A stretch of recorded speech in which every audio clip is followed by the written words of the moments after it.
Welcome back. Now, at the half-year mark, Octodec Investments has reported a 4.7% rise in revenue, while distributable earnings per share is up by just 1%.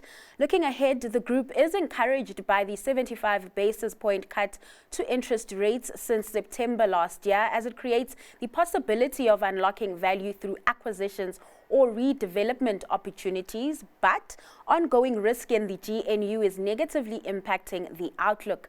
Company CEO Jeffrey Wapnick joins us for a closer look at the interim performance and what it suggests for the future. Jeffrey, thanks so much for your time this afternoon. So steady growth. Thank you for having me. Sure thing. Steady growth in your top line with revenue increasing.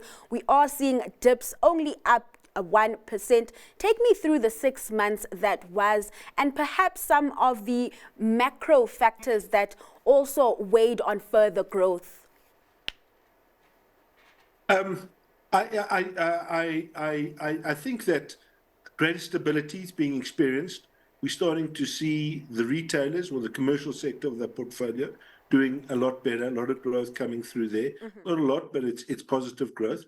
This trouble that we had, which is in the residential department, I think the people in South Africa are hurting, and they don't have disposable income to afford some of the accommodation that we offer. It is at the high end of that particular market, and so to get growth over there is very difficult. However, we've developed something now called Yethu City, which is a product aimed at those that can afford a slightly lesser rental. Our entry point in our traditional stuff is around about 4,500 Rand per month, plus utilities. With Yethu City, we can give you something at 3,500 Rand, fully inclusive of all utility costs. And so that thing was, yeah, you can continue. That thing had come to the market in February the 15th. We anticipate that on the 1st of June, a few weeks from now, it will be fully let. So there is demand. They're happy with that new pricing point. And we were able to bring something to the market that really does not compromise on quality. Anybody who stays there feel quite happy with the quality that we offer. And talk to me further about Yethu City and the kind of population you are attracting on that front. Are you also not seeing perhaps a student population coming through there? Yes, it is primarily. I didn't think it would be, but it was opened up in February, and that's when students are running around looking for accommodation. So we do have a lot of students there. Remember, we're not on, I don't like the NSFAS model. I think it's difficult because in your hands of government who haven't yet quite got the whole NSFAS story sorted out. These are private people, in the main, as you mentioned, students who just want a clean, decent place to stay and to work. And talk to me about the state of, your properties in Joburg CBD. I do know that there are improvements in, the gas explosion. There are improvements on Lillian Goy. Is that moving fast enough? I think it's got off to a very slow start, but I think maybe it was this whole thing with the GNU,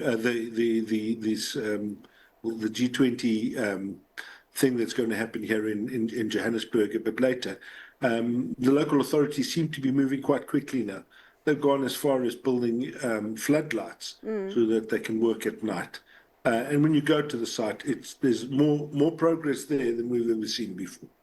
So let's be positive. All right. So what have you seen in terms of, collection rates? We spoke about, the consumer being under pressure, and you spoke about your properties on the higher end. What does that look like as, consumers really struggle in this environment?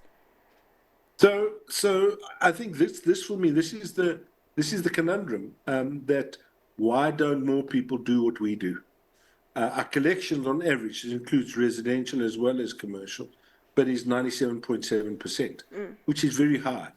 So the product that we're bringing to the market, it's not unprofitable, it's profitable, and people are prepared to pay. So why doesn't more of this happen?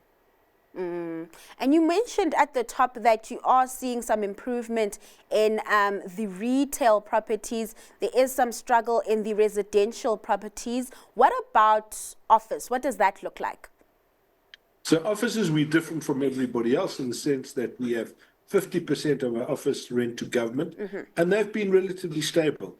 The other 50% is not the typical stuff that you may typically find in Sandton and perhaps other decentralized areas.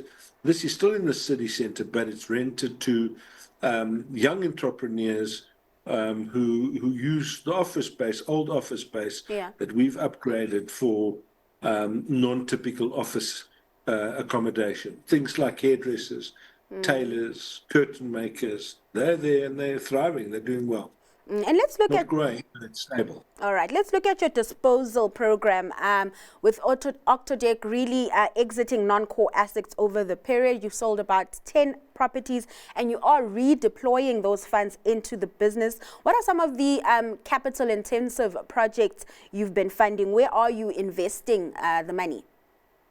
So at the moment, we're not investing because although they're 10 properties, it only translates to a gross receipt of approximately 50 million rand. So it's not major in the greater scheme of things. We need to sell quite a bit more. So at this stage, all I'm saying to you is that we need to pay down some of the debt until such time as we've got a strong enough war chest, a strong enough balance sheet to go out and start purchasing. Talking about and redevelopment.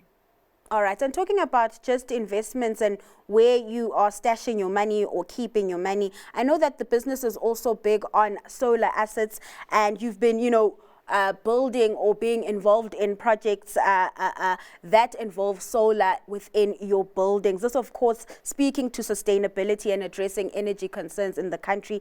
Another issue that has been impacting property players and tenants is the water shortages in Gauteng. How have you been navigating that? We've built about 23 boreholes. These boreholes in turn are attached to a fairly sophisticated network of storage tanks, doing the best we can for the purpose of water storage. And looking forward, what are you expecting? I mean, we're probably going to start seeing those interest rates really filtering through to the economy. I do know that you have warned of some GNU concerns, and you've also downwardly revised your guidance. Yeah. So the GNU, I just want to comment as follows. I think we were happy with what appears to be happening in GNU. What maybe we're concerned about is that the whole concept of GNU doesn't always filter down to local authorities. So I think there still may be some infighting within the councils, and that, I think, was one of the cause of where Johannesburg City Council is. All right, Jeffrey, thanks so much for your time and sharing your insights on the 6 months that was for Octodec. That was Octodec CEO Jeffrey Wapnick.